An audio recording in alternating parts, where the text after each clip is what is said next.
독일의 대문호 괴테는 탈피하지 못하는 뱀은 껍질에 갇혀 죽는다는 말을 했습니다.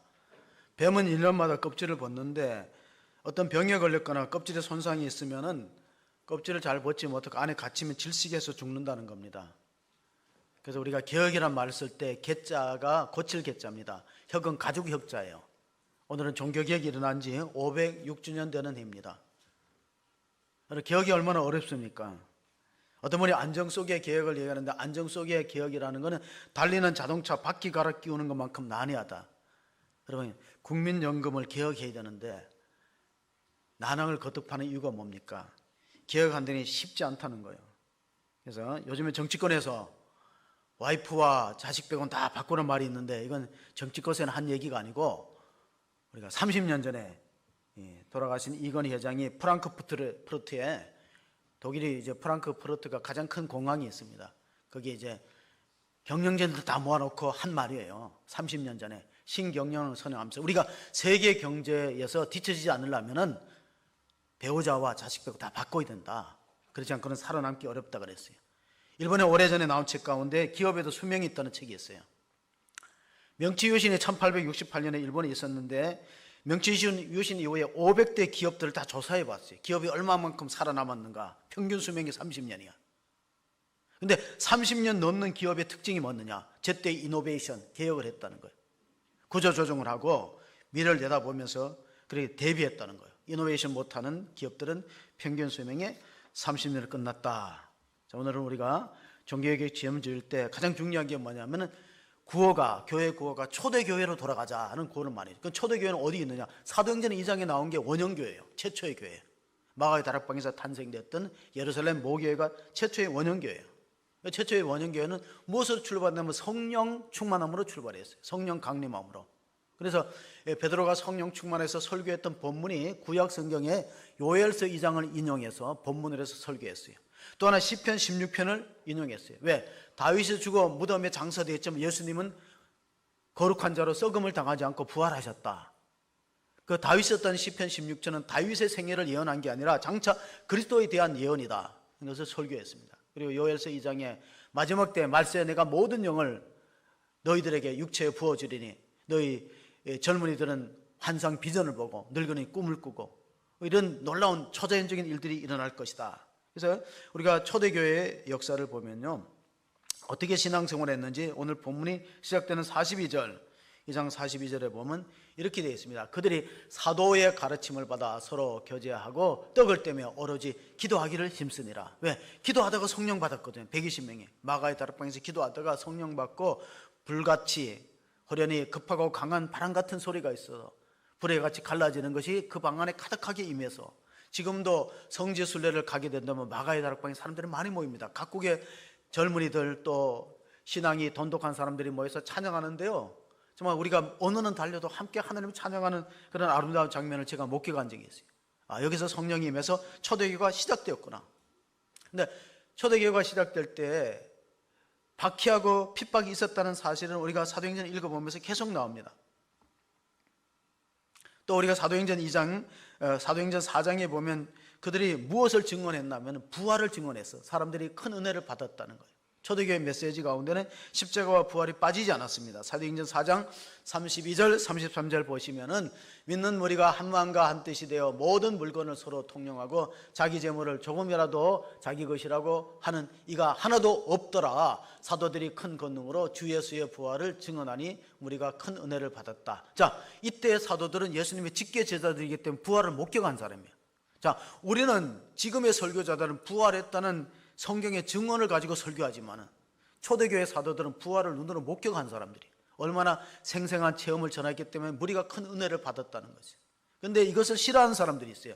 그 당시에 유대교 지도자는 싫어했어요. 그래서 사도행전 4장을 보면요, 부활을 전하는 사람들을 입을 막기 위해서 감옥에 가두고 핍박하고 예수 이름으로 말하지 말라, 그렇게 금지 명령을 했어요. 그럴 때 사도들이 뭐라고 말했습니까? 사도행전 4장 계속해서 읽어보시면 우리가 보고 들은 걸 말하지 않을 수 없다. 그게 증인의 사명입니다. 사도행전 읽어보면 4장 우리가 18절 19절을 한번 보시겠습니다. 그들을 불러 경고하여 도무지 예수의 이름으로 말하지도 말고 가르치도 말라 하니 베드로와 요한이 대답하여 이르되 하나님 앞에서 너희의 말 듣는 것이 하나님 말씀 듣는 것보다 옳은가 판단하라. 자, 증인의 역할은 뭐냐면 증인은 보고 들은 것을 말해야 돼요. 근데 사실 증인 된다는 게 쉽지 않잖아요. 우리가 법정에서 증인이 되면 선서를 해야 돼. 위증을 하면 벌을 받겠다. 선서를 하고 해야 되는.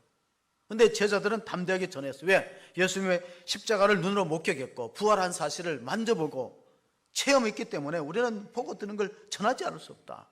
이게 사도들의 전도의 열정이었습니다. 복음 전파의 열정입니다. 예레미야 선지자가 예언의 말씀을 전하다가 핍박을 받았어요. 당시의 왕들도 권력자들도 예레미야 예언을 싫어합니다. 왜? 이 나라가 얼마 못 가서 바벨론의 침공을 받는다는 예언을 한 거거든. 시위대 뜰에 가두었어요. 그때 예레미야 선지자가 예레미야서 20장에 내가 여호와를 다시는 선포하지 않을 건 가슴에 불 붙어서 견딜 수가 없다. 고백을 했어요. 이런 사람이 하나님의 말씀을 전하는 위치에 설 수 있는 자격이 있다는 생각이 듭니다. 2024년도 우리나라의 그 신대원 입학생 정원이 지금 미달되었다는 보도를 읽었습니다. 과거에는 신대원의 지원자가 많았어요. 코로나 이후에 신대원 지원자가 많이 줄었어요.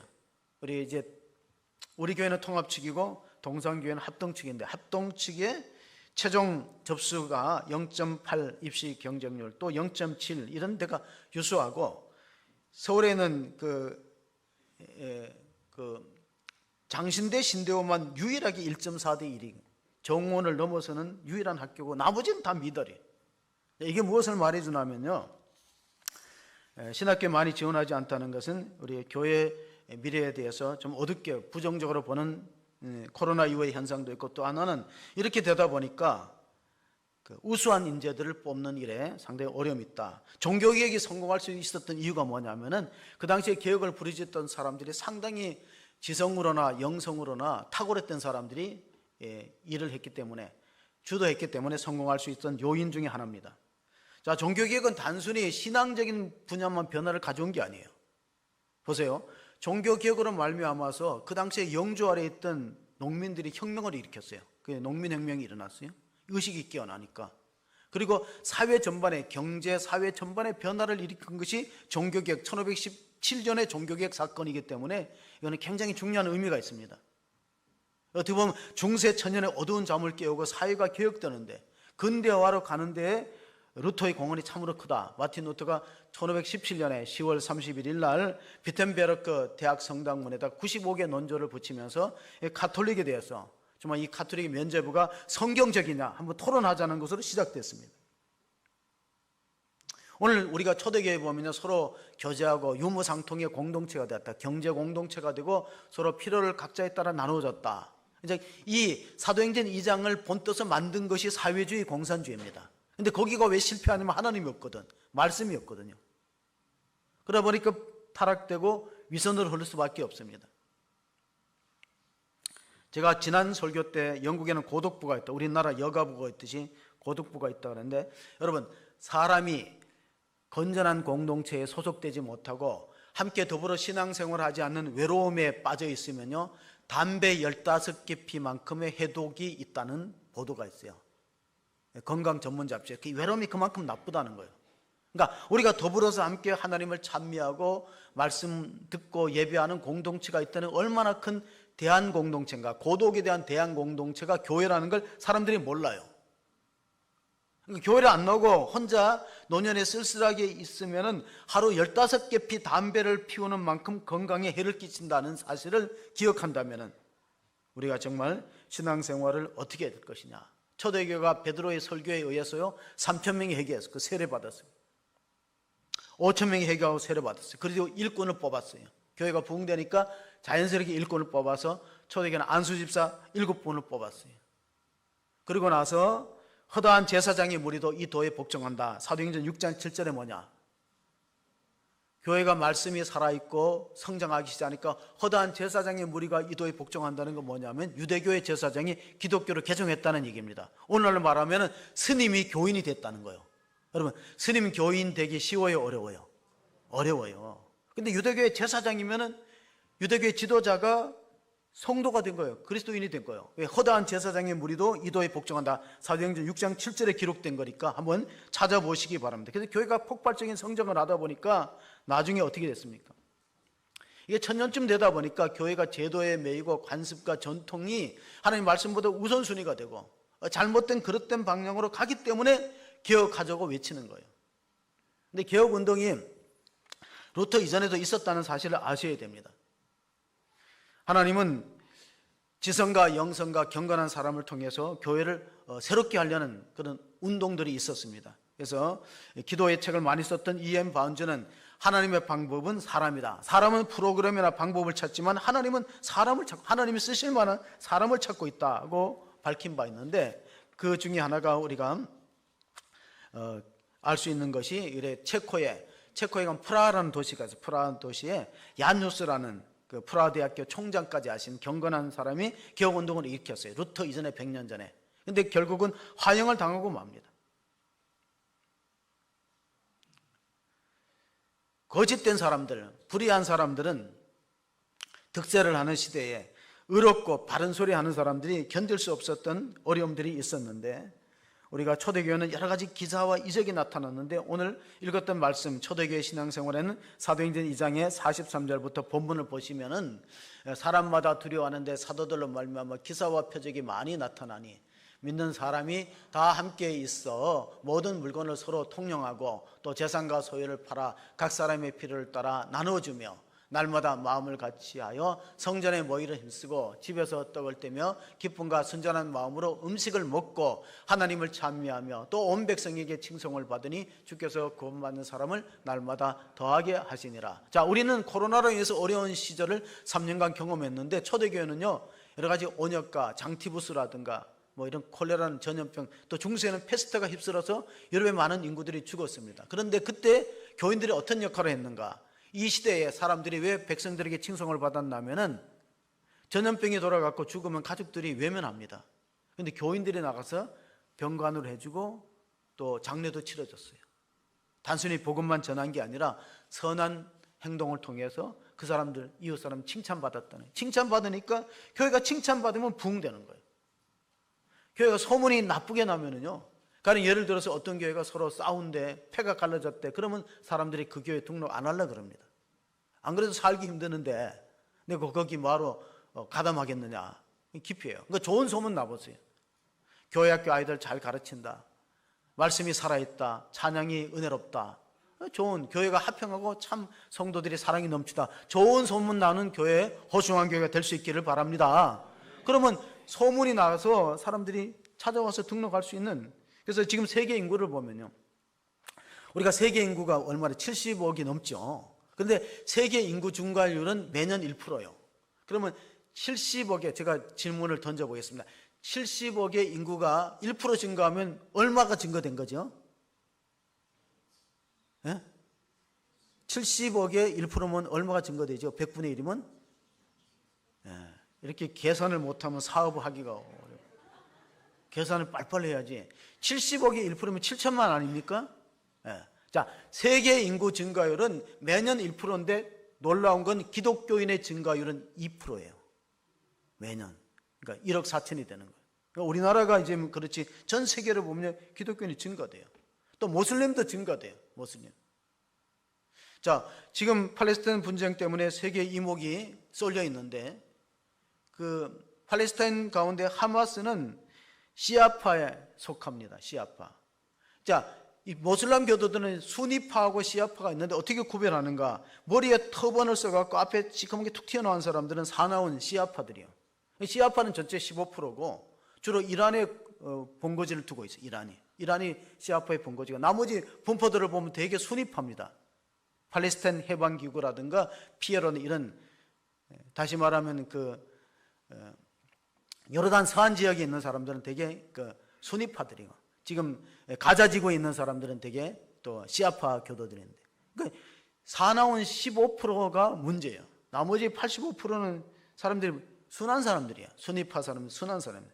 그래서 우리가 복음 전도하는 대상들이 마지막까지 우리가 포기하지 말아야 될 이유가 뭐냐? 예수님께서 종말에 대한 말씀을 마태복음 24장에 하시면서 이렇게 예언했어요. 처처에 지진과 기근이 있을 것이다. 난리와 난리 소문이 있을 것이다. 이 나라와 저 나라가 전쟁을 할 것이다. 그러나 끝은 아니다. 언제 끝이냐? 이 천국 복음이 전 세계에 전파되어야 그제서야 끝이 오리라고 말씀했습니다. 그럼 아직도 이 복음이 안 들어간 지역이 있어요. 우리가 지구본을 놓고 보면 위도상에 1040, 10도와 40도, 1040 윈도우, 그 안에는 아직도 복음이 안 들어간 지역이 있어요. 그럼 아직 끝이 안 온다는 거예요. 하나님의 생명의 복음이, 구원의 복음이 전 세계에 한 바퀴 돌면은 그제서야 끝이 오리라고 예수님이 종말에 대한 예언을 하셨습니다. 우리가 요동치 말아야 될 것은 우리에게 학자의 혀를 주셔서 우리가 정말 하나님의 말씀을 바로 전할 수 있는 지도자들을 위해서 기도할 필요가 있습니다. 이사야 선지자는 이사야서 50장 4절에 이런 예언을 했습니다. 주 여호와께서 학자들의 혀를 내게 주사 나라 공고한 자를 말로 어떻게 도와줄 줄을 알게 하시고 아침마다 깨우치시되 나의 길을 깨우치사 학자들 같이 알아듣게 하시도다. 자, 우리가 입을 새롭게 길을 새롭게 또 우리가 그런 주제로 설교를 들었어요. 우리는 지금 교회를 새롭게 하기 위해서는 어떻게 했느냐. 우리나라에는 옛날에 이제 양반이 있고 상민이 있었잖아요. 양반은 양반이 지켜야 될 도리가 있어요. 성경에는 제자가 따라야 될 도리를 제자도라고 하는 거예요. 제자도. 그러니까 제자도를 세워야 돼요. 교회가 새로워지려면 제자도가 살아나야 돼요.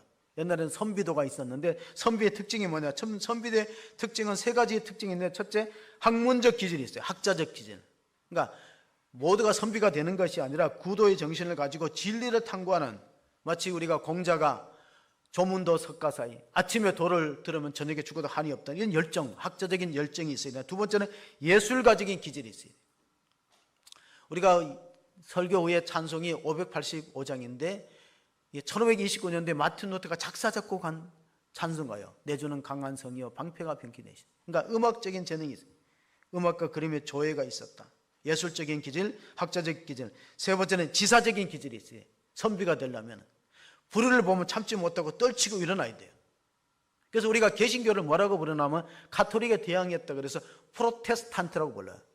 개신교인들은 프로테스탄트고, 그리고 천주교는 캐톨릭이라 이렇게 부릅니다. 저항하다, 지사적인 자질을 가지고 불의한 것을 항거하는 그런 정신이 선비도다. 이런 데 해당되는 사람이 태계 이황이라든가, 저는 최근에 목민심서를 썼던 다산정약용, 이런 사람들은 그런 기질이 충분히 있었습니다.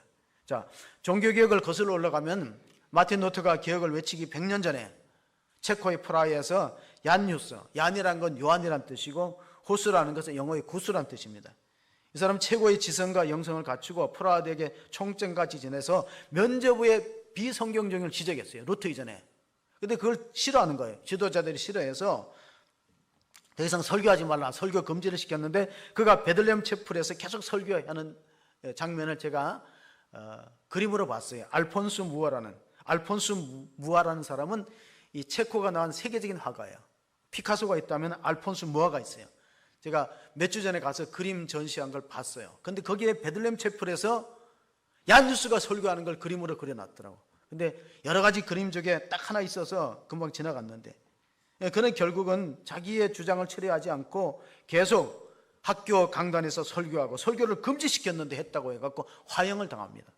그건 마지막으로 유언합니다. 여러분이 나를 불사르지만은, 그때 무엇으로 불사르냐면 그 불을 존 위클리프, 영국에 있는 개혁운동가가 루터 160전에 존 위클리프가 태어났어요. 그 사람은 라틴어로 된 성경을 영어로 번역했다고 죽이는 거예요. 왜? 하나님의 거룩한 말씀을 왜 함부로 번역하느냐. 이 성경이라는 것은 하나님의 책이기 때문에 사제의 독점, 신부만 갖고 있어야지 평신도가 읽으면 안 된다. 얼마나 야만적입니까?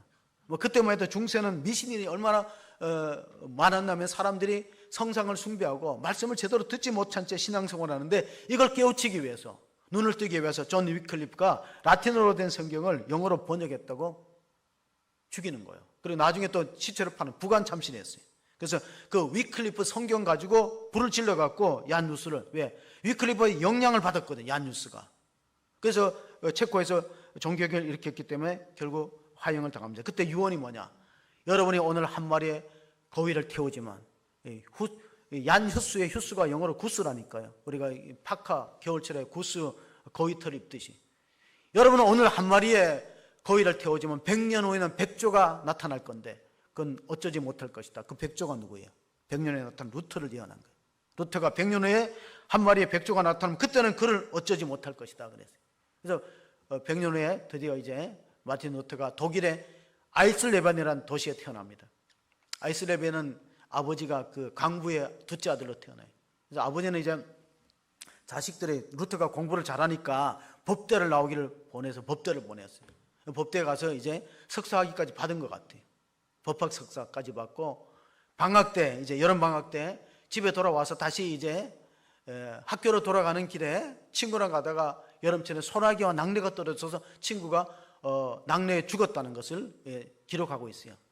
죽어갈 때 자기도 거의 기절할 만큼 아주 충격을 받았는데 그 벼락 치는 거죠. 천둥과 벼락이 쳐갖고 친구가 까맣게 타들어가고 자기도 모르게 무릎을 꿇고 이렇게 기도했대요. 성 안나요, 나를 살려주세요. 그럼 내가 주의 종이 되겠습니다. 소원했어요. 성 안나는 강부들의 수호신이라고 합니다. 천주교는 그런 수호신이 있는 것 같아요. 그래서 그가 그때 1505년경으로 기록하고 있어요. 7월 달에. 결국은 제가 수도사가 되겠다고 서원하고 신학교를 가려는 아버지가 많이 반대했겠죠. 너가 법관이 돼야지 어떻게 왜 그런 걸 하려고 그러냐, 사제가 되려고 하느냐. 근데 공교롭게도요, 그 루터의 아들들 가운데 루터 동생이 전쟁번호 죽어요. 그러니까 아버지가 아차, 내가 루터에 가는 길을 막다가 보면 하나님이 루터마저 불러가면 어떡하냐. 그러니까 신학교 열심히 하라고 나중에는 이제 허락을 한 것 같아요. 동생 죽는 걸 보고. 여러분, 목사는 언제 해야 되냐면요, 목사를 안 하면 죽을 것 같을 때 해야 되는 거예요. 안 하면 죽을 것 같아. 이게 죽을 것 같아. 그럴 때 하는 거예요. 하다가 피하다가 안 하면 죽을 것 같을 때. 그가 학창 시절에 이제 공부를 했던 지역이 아이젠하우인데, 아이젠하우에 가면요, 그 바하 기념관이 있더라고요. 제가 바하 기념관인데, 바하가 왜 중요하냐면요, 요한 세바스티안 바하는요, 음악의 아버지인데, 이 사람이 마태 순환곡을 썼잖아요, 바하가. 그래서 많은 학자들이 이렇게 말합니다. 바하의 음악은 제5복음서다. 우리가 4복음서가 있잖아요. 마태, 마가, 누가, 요한이 있는데 이 바하의 음악은 제5복음서를 할 만큼 그는 세상 음악을 만들지 않았어요. 거의 이제 성가곡을 짓거나 또 성가대 지휘하고 그랬어요. 그래서 그가 태어난 고향에 그 아이즈나이에 나중에 루터가 거기 가서 이제 피신을 하기도 합니다. 우리가 성경이라는 말을 바이블이라 할 때 바이블이라는 어원은 뭐냐면은 파피루스라는 갈대 상자에서 성경을 기록했다는 뜻이 되는 거예요. 그래서 바이블이라는 단어가 나오고, 또 하나는 성경이 뭐냐면은 자나, 척도다. 우리의 신앙과 우리의 삶의 유일한 표준과 척도가 된다. 캐논이라고 불러요. 캐논에 불러요. 그 이제 신학교 이제 수도원을 들어가서 수도 생활을 하는데요. 아우구스티누스 수도서는 얼마나 규율이 엄격하면 새벽 2시에 기상이 돼요. 우리가 절에 가면 새벽 2시에 예불 한다고 들었는데 새벽 2시에 시작해서 4시간 동안 성경 읽어야 돼요. 6시에 아침 예배 드리고 저녁 7시에 또 회개 기도하고 이런 생활을 하는데, 되게 천주교에서는 고해성사가 있어요. 그래서 자기 내면에 일어났던 죄를 자꾸 자기보다 상관 신부한테 고해성사하니까 나중에 그 주임 신부가 이렇게 말합니다. 루터야, 죄를 모아다가 한꺼번에 와라. 내가 너무 번거롭다 할 만큼. 그는 양심이 예민한 사람이었어요. 죄와 씨름하면서 양심이 예민한 사람이 루터였는데, 한 번은 이제 로마로 출정할 기회가 1511년에 로마로 여행 가서 꼭 가고 싶은 것이 뭐냐면은 콘스탄틴 대제가 기독교를 공인했잖아요. 콘스탄틴 대제가 기독교를 공인하고 신앙의 자유를 준 해가 아마 313년경이에요. 근데 콘스탄틴 어머니 헬레나가 믿음이 좋았어요. 예수님이 빌라도 법정하면서 마지막 그 사형 선고를 받잖아요. 그 계단을 뜯어갖고 로마에다가 교회를 씌웠는데, 그 교회를 성계단교회, 스칼라 상타라고 불러요. 스칼라 상타라는 것은 성계단교회라는 거예요. 24개의 나무 계단을 무릎으로 기어 올라가고 입맞춤하면은 죄 사함의 은총을 받는다. 그런 전설 같은 이야기가 들었기 때문에 루터도 1511년에 내가 죄 문제를 해결하기 위해서 내가 그 계단을 나도 한번 따라서 무릎으로 순례자들처럼 올라가자. 그거 막 피가 나도록 28계단을 올라가는데 아무 느낌이 없어요. 마음속에 자꾸 회의가 생겨. 이렇게 한다고 제가 용서될까?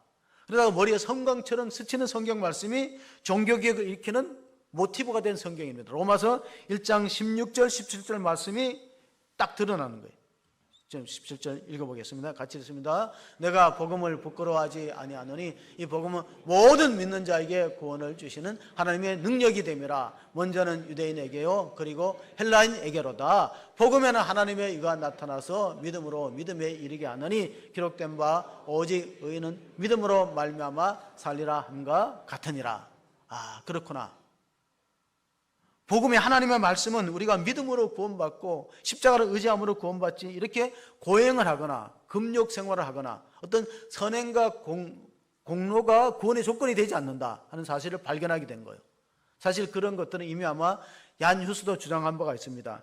이 프라하의 광장에 가면 얀 휴스 동상이 있는데 얀 휴스 동상 밑에는요 이런 글귀가 적어졌어요. 이 프라하의 얀 휴스, 하영당했던 얀 휴스를 기념한 동상 밑에 글귀가 뭐냐? 진리를 사랑하라. 진리를 따라 살아라. 진리가 승리할 것이다. 그 말씀이었어요. 그 말씀이 기록되어 있어요. 그래, 그 진리를 누가 이제 깨닫게 됐냐면요. 루터가 아, 그렇구나. 사람이 구원받는 것이 인간의 어떤 선행을 근거로 해서 구원받는 것이 아니다. 복음에는 하나님의 의가 나타나서 하나님의 의가 뭡니까? 예수님께서 우리 대신 십자가 죽으셨다는 게 하나님의 의예요. 믿음에서 믿음에 일어나니 우리가 의인은 오직 믿음으로 말미암아 살리라. 하박국서 2장 4절에 예언된 말씀을 바울이 인용해서 우리 믿는 사람은 끝까지 믿음으로 살아야 되고 믿음으로 말미암아 의롭게 된다는 확신을 얻고 그가 종교개혁을 일으켰는데 이것을 누가 싫어 안 하면 당시에 레오 10세라는 교황이 싫어해요. 그래서 처음에는 이렇게 말했어요. 우리가 초대교회가 성령 받았을 때 이렇게 조롱해서 주변 사람들이 세술에 취하였도다 이렇게 조롱했어요.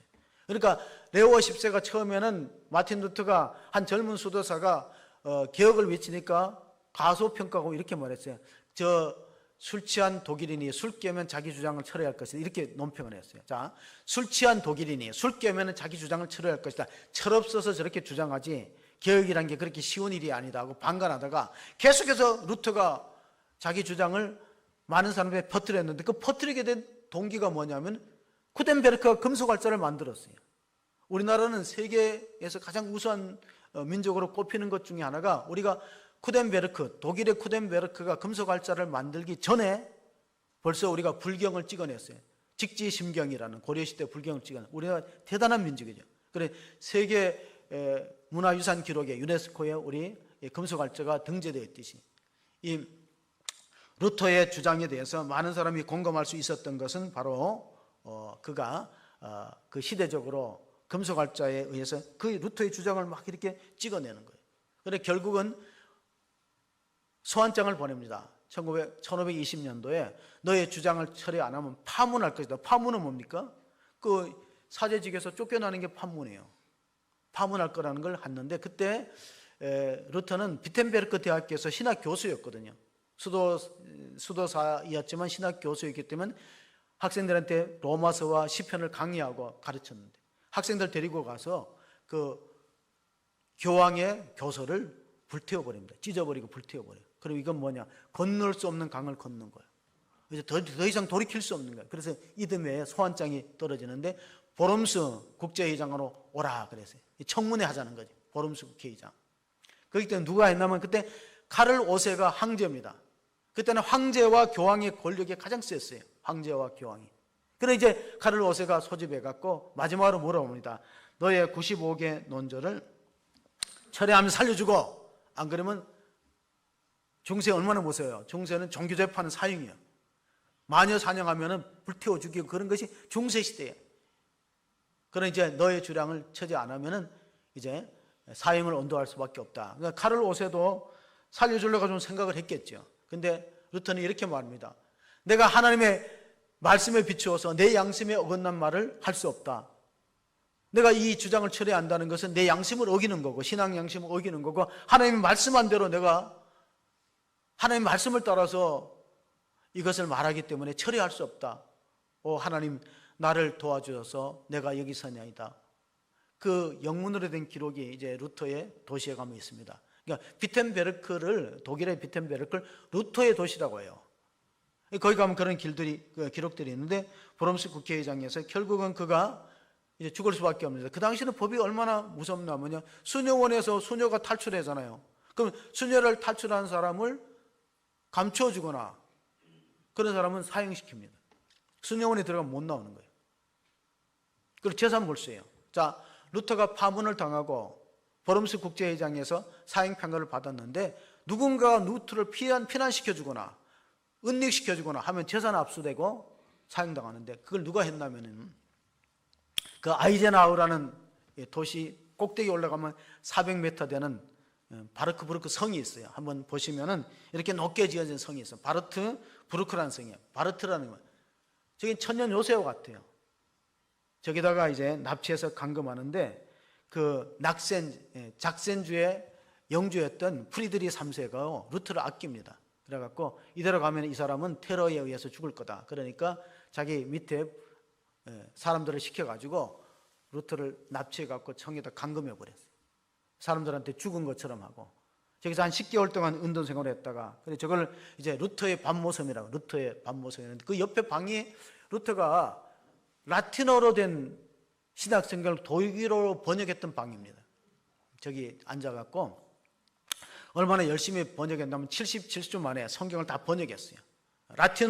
라틴어로 미사가 집례됐기 때문에 사람들은요 예배 참석해도 무슨 말인지 하나도 못 알아듣고 영성체만 받고 가는 것이 중세 예배였어요. 어떻게 보면 종교개혁이라는 것은 예배갱신의 의미도 있어요. 우리가 만약에 종교개혁이 일어나지 않고 또 성공하지 못하고 개신교가 안 생겼으면 우리는 고해성사를 지금도 해야 돼요. 그리고 보석 행위를 하고 그리고 예수님의 이름으로 기도하기도 하고 마리아의 이름으로 기도하고 우리는 그렇게 예배 드려야 되는 거예요. 그런데 루터가 종교개혁을 일으킴으로 말미암아서 예배갱신이 일어났고 또 복음을 재발견하게 된 사건이 여기서 바울이 루터가 이제 신약성경을 완성했을 때가 아마 1521년 9월이에요. 그래서 그 성경을 루터가 번역한 신약성경을 9월의 성경이라고 불러요. 1521년 9월에 그 성경을 번역을 마치고 그런 말미암아서 이 루터의 개혁운동은 많은 사람들에게 알려지고 또 루터에게는 좋은 동력자가 있는데 하나는 첫째는 누구냐면은 수녀원을 탈출한 그때 이제 뭔가 그 부활절 축제 때 사람들이 웅성웅성할 때 이 수녀원에는 음식이 들어가거든요. 청어 같은 게 음식이 여러 사람이 살으니까 음식이 들어가는데 마차에 음식 싣고 갈 때 청어를 불어넣고 나올 때가 숨어서 나왔어요. 몇 사람의 수녀들이 왜 루터의 개혁을 지지하기 때문에. 근데 이제 잡히면 큰일 나거든. 결국은 루터가 그 수녀원 중에 한 사람과 결혼했는데 16살이나 차이가 나요. 카타리나 폼보라는 16살 나이가 차이 굉장히 나죠. 근데 그 폼보라는 다른 남자는 싫다는 거예요. 오직 루터하고만 결혼을 하는 루터를 아마 되게 존경했던 것 같아요. 그래서 6남매를 낳았어요. 루터랑 결혼해서. 근데 이 일에 대해서 가장 친했던 그 필립 멜랑히톤이라는 동력자가 있는데 그걸 못마땅하게 생각했어요. 왜 꼭 굳이 결혼을 해야 되느냐? 필립 멜랑히톤은 어떤 사람이냐? 여러분 부부가 죽으면은 우리가 중세나 이런 그 유럽의 성당을 가보면요 석관이 교회 안에 있어요. 또 교회 지하에도 또 무덤이 있을 수 있어요. 그런데 제가 가봤던 곳에는 루터의 무덤이 있고 반대편의 무덤에 그의 아내였던 카타리나 폼보라가 묻히지 않고 그의 동력자였던 15살이나 아래에는 필립 멜랑히톤이 묻혔어요. 그래서 물어봤어요. 이 남자들끼리 왜 묻어놨냐니까 필립 멜랑히톤은 루터를 엄청나게 도와주는 동력자였대요. 그러니까 어떻게 보면 대학교 교수였고 천재 중에 천재였대요. 21살에 대학교 교수가 됐대요. 필립 멜랑히톤은. 그래서 루터의 견해를 많이 진지하고 루터가 낙심하고 종교개혁을 포기하려고 할 때 그렇게 용기를 줬대요. 진리가 당신이 성경에서 발견한 진리가 확신이라고 믿으면은 반드시 이루어진다고 믿어야 된다. 포기하지 못하게 했다는 거예요. 그래서 그가 그 바르트부르크 성에 유배되면서 그때를 생각하면서 찬송가를 썼는데 내주는 강한 성이여 방패와 병기 대신에 큰 한란에서 우리에게 도움이 돼. 그 기절이 비텐베르크 대학교 성당 가면 종탑이 있는데 독일 말로 이렇게 가사가 써 있더라고요. 이제 안내원들이 저거는 루터의 찬송가 가사를 한 줄 적어 놓은 것이다 뭐 얘기해 주고 있습니다. 자, 오늘 우리가 종교개혁의 의미를 어떻게 새롭게 발견할 것이냐, 그것은 바로 성경에 기록된 복음을 새롭게 깨달아야 돼요. 의인은 믿음으로 말미암아 살리라고 했는데 가톨릭의 구원과는 달랐다는 거예요. 뭔가 선행과 공로가 구원의 조건으로 제시되었는데 우리는 어떤 것이냐, 우리는 믿음으로 값없이 말씀으로 또 은혜로 구원받는다. 그래서 세 가지 종교개혁의 기치가 뭐냐면 오직 은혜로, 오직 솔라 크라치아, 하나님의 은혜로, 또 하나 오직 성경으로, 솔라 스크립트라, 성경의 말씀대로, 그 다음에 또 하나 믿음으로 솔라피데. 이것이 루터가 주장했던 세 가지 원리입니다. 그러면 이 3대 원리에서 우리가 믿음으로 값없이 하나님의 은혜로 구원받았다면 그 다음에 어떻게 할 것이냐. 이게 천주교와 그 차이예요. 자, 천주교는 선한 행위가 먼저 있고 구원이 나중에 있는 거예요. 근데 우리는 믿음으로 값없이 구원받고 선한 행위가 나중에 따라오는 거예요. 그 차이를 잘 구분하셔야 돼요. 그래야지 개신교가 살아남을 수 있어요. 왜냐하면 가톨릭에서는 우리 개신교를 값싼 종교로 인식할 수 있어요. 그냥 예수만 믿으면 다 구원받네. 우리랑 전혀 다르네. 이렇게 오해할 수 있는데 그건 달라요. 선한 열매가 먼저 있어야 된다는 것이 가톨릭의 구원관이라면 개신교의 구원관은 아니다. 십자가의 강도를 보다 뭔 선한 행위와 열매가 있었는데 아무것도 없었지 않느냐. 그러니까 우리가 믿음으로 구원받고 그 구원의 은혜에 감격해서 선한 열매가 따라와야 되고 의로운 열매가 따라오는 것이 개신교 신앙이다. 근데 지금은 500년이 지나갔고요. 가톨릭에서도 많이 이제 루터의 주장을 인정합니다. 가톨릭에서도 많이 바뀌었어요. 변화가 일어나. 얼마 전에 500주년 되는 2017년에 프란체스코 교황이 칙령을 발표했어요. 근데 그 칙령을 보면 루터의 이야기가 많이 담겨 있어요. 루터의 주장이 달라져야 된다. 사람이 선행을 통해서 구원받는 것이 아니라 믿음으로 구원받는다는 사실을 그들도 이제 점차 인정하게 되었어요. 그러면 선한 행위는 뭐냐? 믿음으로 구원받았으니 하나님 백성이 되었으니 그렇게 살아가는 것이에요. 하나님 백성답게 살아가는 것이에요. 그래서 말씀이 그만큼 중요합니다. 말씀을 알아야 말씀대로 살아가죠. 종교개혁을 일으켰던 원리 가운데 오늘 우리가 꼭 기억해야 될 것이 뭐냐? 그것은 바로 우리 믿는 사람들은 성령의 인도함을 받고 살아가야 된다. 로마서 8장 13절 14절 보시면 누구든지 하나님의 영으로 인도함을 받는 사람은 곧 하나님의 아들이다. 바울이 로마서 13장에 8장 13절에 너희가 육신대로 살면 반드시 죽을 것이로되 영으로서 몸의 행실을 죽이면 살리니 뭐라 하나님의 영으로 인도함을 받는 사람은 곧 하나님의 아들이라. 자기 육신의 뜻대로 살아가는 사람은 구원받는 사람이 아니에요. 성령의 인도함을 받고 성령이 지시하는 대로 따라가고 순종하는 것이 하나님의 사람이기 때문에 그 당시에 가톨릭은요 교권주의가 있었고 전통을 앞세우고 제도를 우선시하고 좀 구습에 젖어 있어요. 그래서 사람들이 말씀을 들을 수 있는 기회도 없고 또 이 루터의 개혁을 인정하지도 않았어요. 레오 14는 이렇게 말했어요. 오 하나님, 멧돼지 한 마리가 하나님의 포도원을 짓밟고 있나이다. 이렇게 했다는 거예요. 멧돼지가 누구야? 마틴 루터거든. 멧돼지 한 마리가 하나님의 포도원 교회를 어지럽히고 있다는 거예요. 그렇게 생각했어요. 그게 바로 불과 500년 전에 중세교회의 모습입니다. 그렇다면 오늘 우리가 어떻게 신앙생활이 되는가? 우리가 덮어놓고 믿어서 되는가? 아니라는 거예요. 중세시대는 읽고 싶어도 성경이 없고 번역이 안 돼서 못 읽었는데 우리는 얼마나 많은 성경이 손에 잡힙니까? 그런데 안 읽는다는 데 문제가 있어요. 성서가 교회 안에서 침묵한다는 것이 오늘 우리 현대 교인들이 깨달아야 될 중요한 요소예요. 성경이 교회 안에서 침묵하고 있어요. 과거에는 성경을 평신도가 접할 수가 없었어요. 근데 지금은 성경이 너무 많아요. 근데 펼쳐놓고 있지 않고 덮어놓고 믿으니까 이게 우리의 신앙이 얼마나 오류를 범할 수 있는가. 1546년도에도 많은 개혁자들이 이제 죽고 순교하고 그랬는데 그 중에 조지 위스트라는 사람은요, 그 사형 선고를 받으면 마지막에 시편을 노래할 기회를 줍니다. 자, 내가 사형 선고를 받았어요. 단두대로 가든지 화형장을 가든지 가야 되는데 마지막 자비가 뭐냐면 시편의 150편 중에 하나를 암송하고 죽을 수 있는 여유를 주는 거예요. 그러면 시편에서 가장 긴 게 몇 편에 있을까요? 시편 119편이 가장 길어요. 몇 절까지 있어요? 우리 권사님은 잘 아시네. 176절까지 있어요. 왜냐하면 히브리 알파벳, 우리가 시편은 히브리 말로 되어 있거든요. 신약성경 헬라 말로 되어 있고 그리스 말로 되어 있고 히브리 이스라엘 언어 가운데 알파벳이 22자예요. 22자를 8번 반복하면 몇 절이 되죠? 22 곱하기 8은 176절. 그러니까 이 시편은 하나님의 말씀을 토라를 찬양하는 내용으로 있는데 여호와의 말씀은 내 발의 등이요 내 길의 빛이나이다. 또 주의 말씀은 꿀송이보다 다나이다. 내가 고난당하기 전은 그릇 행하였더니 이제 주의 율례를 깨닫게 되었는데 다 이게 시편 119편의 내용이거든요. 176절까지 있는 이유가 히브리 알파벳에서 22자이기 때문에 이걸 8번 돌리는 거예요. 한 글자를 8번씩 하다 보면은 첫 글자가 다 똑같은 A로 시작하면 알렙으로 시작하는 거예요. B로 시작하면 알렙 베드가 B니까 B로 시작하면 B가 8번 나오고 이게 176절인데 조지 위스트가 이걸 다 암송하다가 시간이 오래 걸려갖고 풀려났대. 만약에 117절을 했으면 죽었어요. 117절은 2절이거든. 그러니까 성경을 안 외우면 죽는다는 거예요. 성경을 외우면 죽음에서 살아날 수 있는 기회가 있는데, 우리가 아프리카 선교사를 갔던 데이빗 리빙스턴이요, 주일학교 때 이 119편을 암송해갖고 성경책을 선물로 받았대. 그때 성경책은 굉장히 비싸거든요. 영국의 데이빗 리빙스턴이 이 119편을 다 암송했대요. 여러분 19세기만 해도요, 19세기까지만 해도 미국의 유수한 대학의 총장의 3분의 2는 목사입니다. 그걸 아셔야 돼요.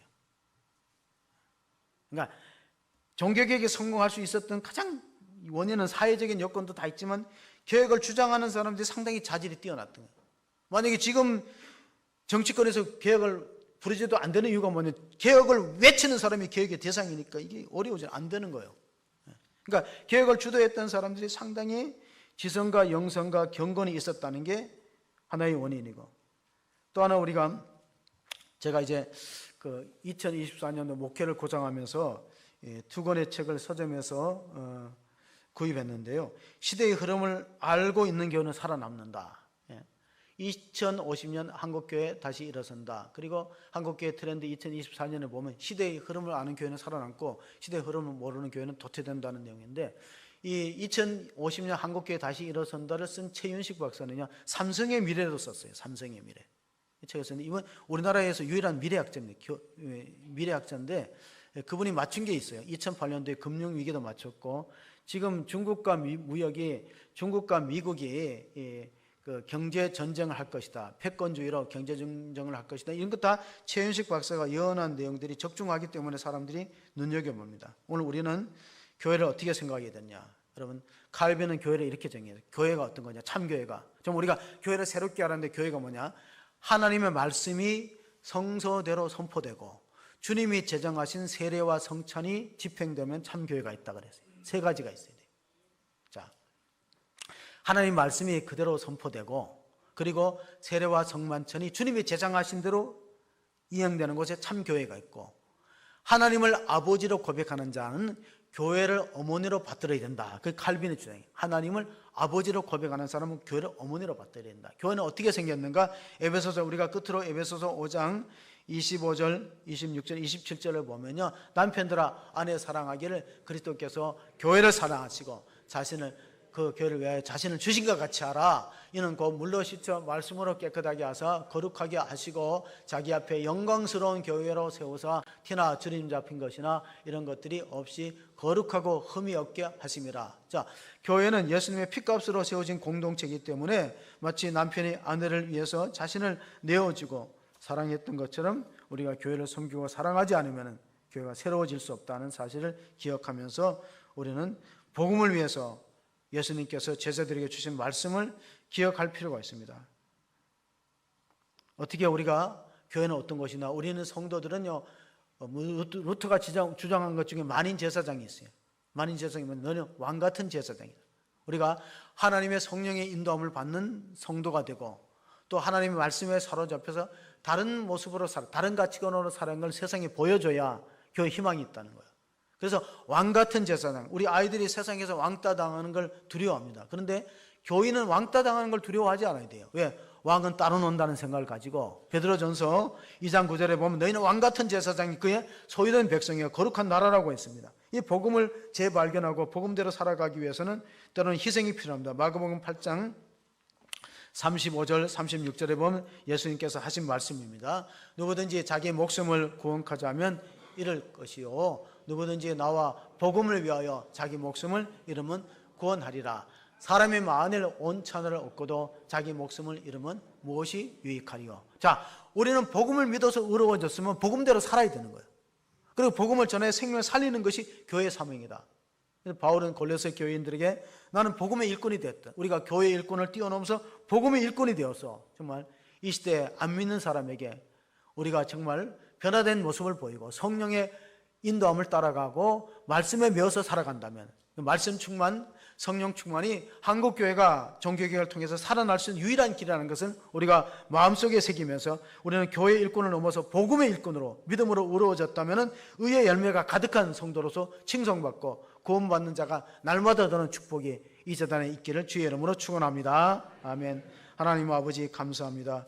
오늘은 종교개혁이 일어난 지 506주년 되는 날입니다. 교회 탄생한 날을 기억하면서 예배하는 성도들을 축복하시고 그들이 하나님의 영으로 인도함을 받는 하나님의 자녀가 되게 하시고 또 우리가 말씀에 매여서 오직 복음을 새롭게 발견하여서 복음에는 하나님의 의가 나타났지 인간의 의가 나타나지 않고 우리가 믿음에서 믿음에 이르러서 우리가 믿음을 말미암아 구원받는 그 확신을 가지고 신앙생활하는 복된 성도가 되기를 원합니다.